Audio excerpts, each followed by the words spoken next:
وہاں پہ بہت زیادہ سبزہ ہے، جن میں ہم نے دیکھا کہ حلب کا علاقہ بہت خوبصورت تھا، لیکن یہی حلب جو ہے وہاں پہ بہت زیادہ بدامنی ہوئی، وہاں پہ بہت لڑائی ہوئی اور اس کو تباہ و برباد کر دیا۔ اسی طرح سے ہم دیکھتے ہیں کہ ابن جبیر جو ہے وہ اس کے بارے میں لکھتا ہے کہ یہ شہر انتہائی خوبصورت ہے، یہاں بڑے بڑے بازار ہیں جو ایک دوسرے کے ساتھ ملے ہوئے ہیں، اور یہ شہر شان و شوکت میں بھی ایسا ہے کہ اس کو دارالخلافہ بنا دیا جائے، اور یہ دنیا کے ان شہروں میں شمار ہوتا ہے جو اپنی مثال آپ ہیں اور جس کی تعریف کے لیے وقت چاہیے۔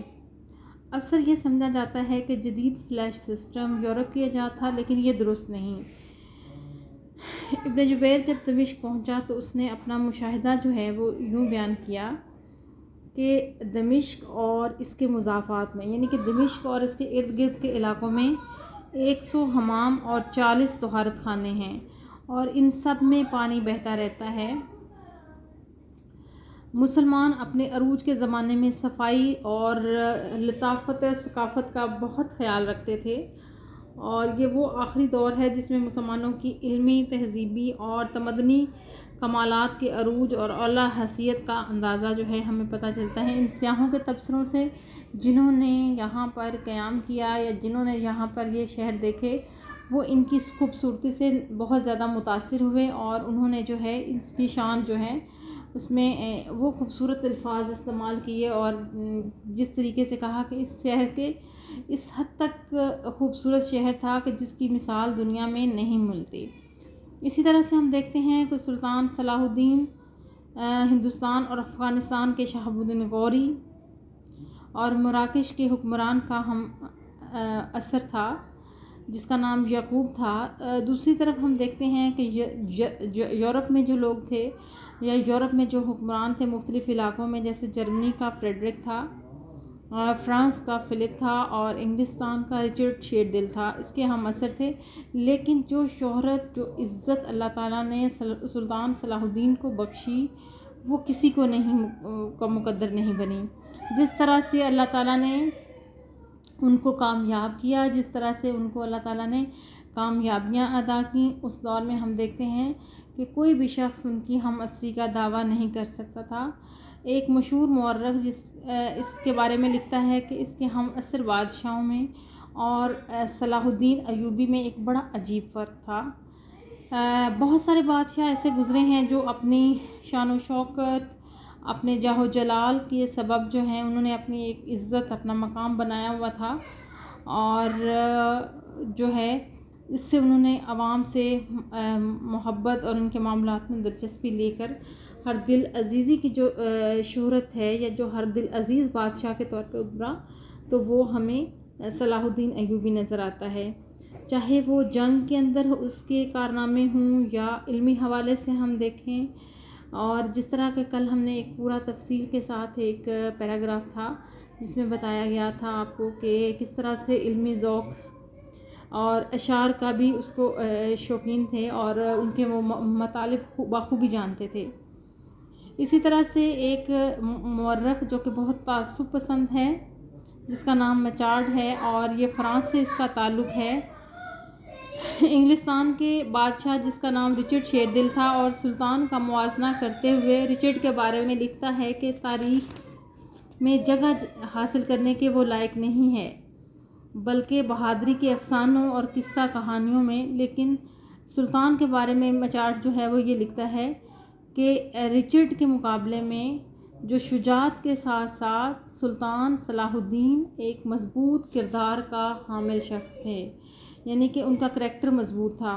اگرچہ وہ تعصب پسند بھی ہے، لیکن اس کے باوجود جب رچرڈ شیردل جس کے انگلستان کا بادشاہ ہے اس کے ساتھ وہ موازنہ کرتا ہے، تو اس کے مقابلے میں وہ سلطان صلاح الدین کو جو ہے بہت زیادہ پسند کرتا ہے، اور کہتا ہے کہ سلطان صلاح الدین ایوبی جو تھے وہ ایک مضبوط کردار کے حامل شخص تھے، اور جو رچرڈ شیردل ہیں ان کے افسانوی قصے ہیں بہادری کے، اور ایک طرح سے جو ہے ایسا ماحول بنایا گیا اور ان کے جو ہیں افسانے جو ہیں تراشے گئے۔ اسی طرح سے ہم دیکھتے ہیں کہ وہ اپنے نفس پر بہت قابو رکھتا تھا، اور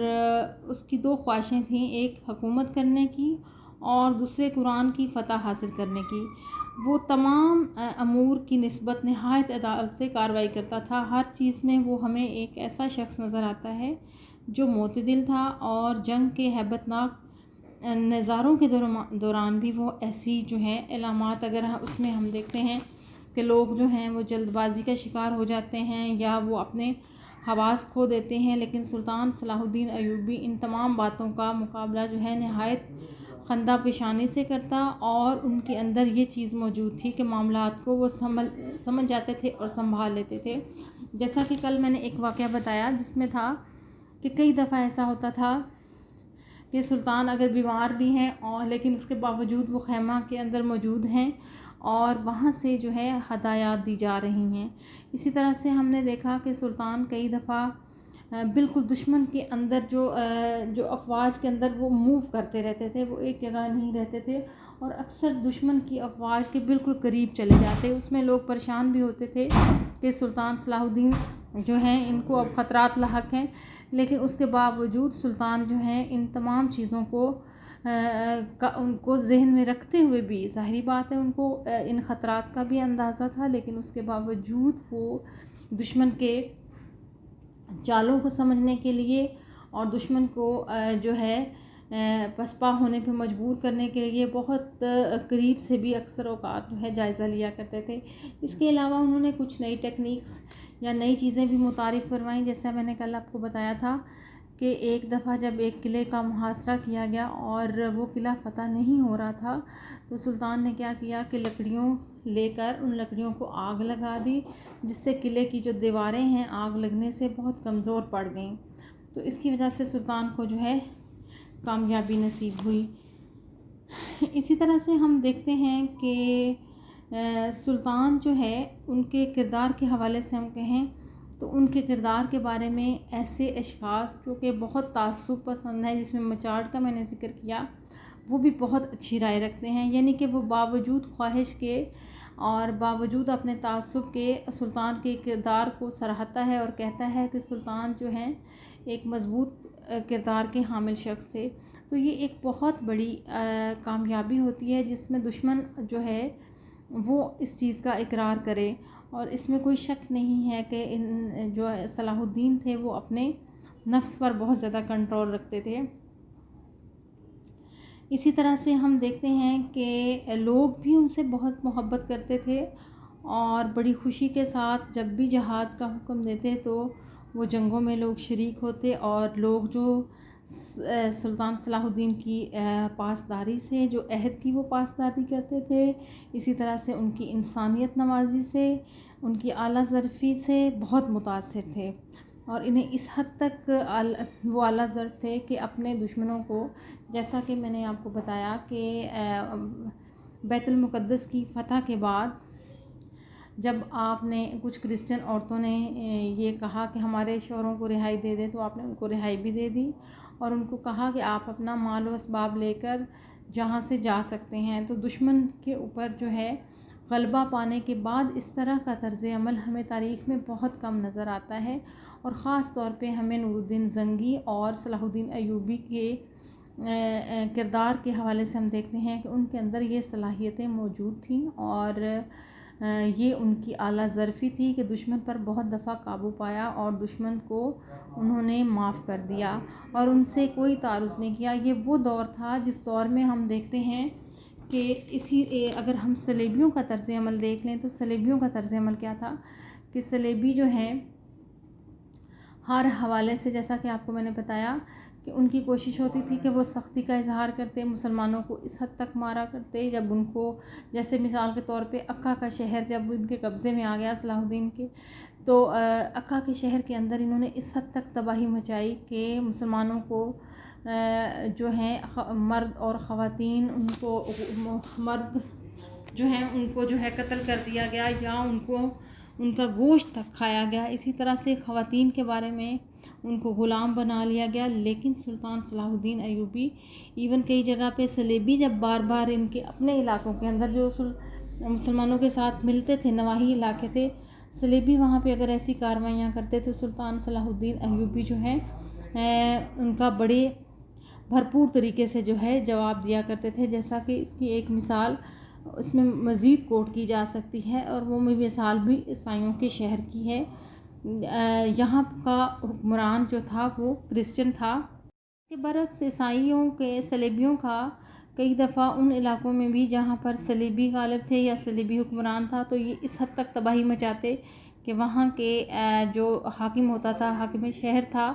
اس نے سلطان صلاح الدین سے درخواست کی کہ اس کو ان صلیبیوں سے جو ہے نجات دی جائے، اور سلطان نے واقعتاً ان کو جو ہے اس بات سے نجات بھی دلوائی. اور سلطان جو ہے ہمیشہ جو کمزور تھا اس کے حق کے لیے آواز اٹھاتے. سلطان کے بارے میں ایک اور چیز جو تھی، وہ کئی دفعہ مقدمہ جو ہے اگر کیا گیا کسی قاضی کی عدالت میں، عدالتیں بالکل ہر طرح کے دباؤ سے آزاد تھیں. عدالتیں قاضی جو خلیفہ وقت تھے یا سلطان تھے ان کے خلاف بھی فیصلے جو ہیں کیا کرتی تھی، اور سلطان جو ہیں اس میں عام لوگوں کی طرح بالکل حاضری دیا کرتے تھے، اور اپنا جو بھی ان کا درمیان جو جھگڑا یا معاملہ ہوتا تھا اس کو حل جو ہے جس طرح سے انصاف کے اصولوں کے مطابق جو ہے اس کو حل کیا جائے، اور سلطان اس کو ہمیشہ جو ہے پسند کرتے تھے. اسی طرح سے ہم دیکھتے ہیں کہ ان کی حوصلہ مندی اور ثابت قدمی کا اندازہ ہمیں اس بات سے بھی ہوتا ہے کہ یورپ کی تمام قوتیں مل گئیں. جرمنی کے لوگ مل گئے،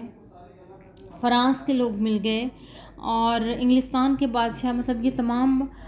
جو بڑے بڑے نام تھے اس دور کے، اور جن کے بہت اپنی طاقت پہ گھمنڈ تھا، اور ان کی کوشش یہ تھی کہ ہم جو ہے ارض مقدس سے مراد ہے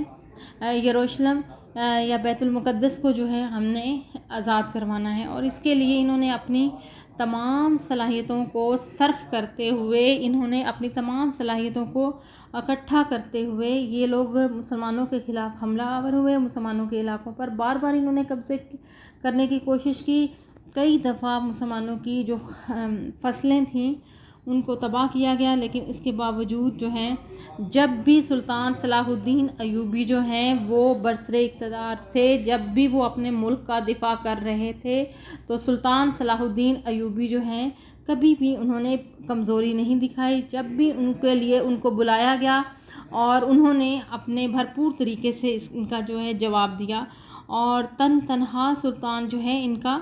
مقابلہ کرتے رہے. عیسائی جو ہیں اپنی بہت ساری انہوں نے کوششیں کی کہ ہم اس علاقے کو واپس لے سکیں، اور اس کے لیے بار بار حملے کرتے رہے، لیکن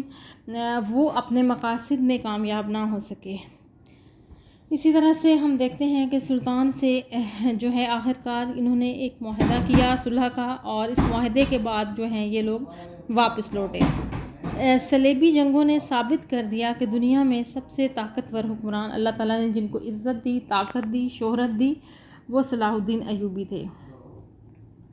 اسی طرح سے ہم سلطنت ایوبیہ کے زوال کے بارے میں بتائیں گے کہ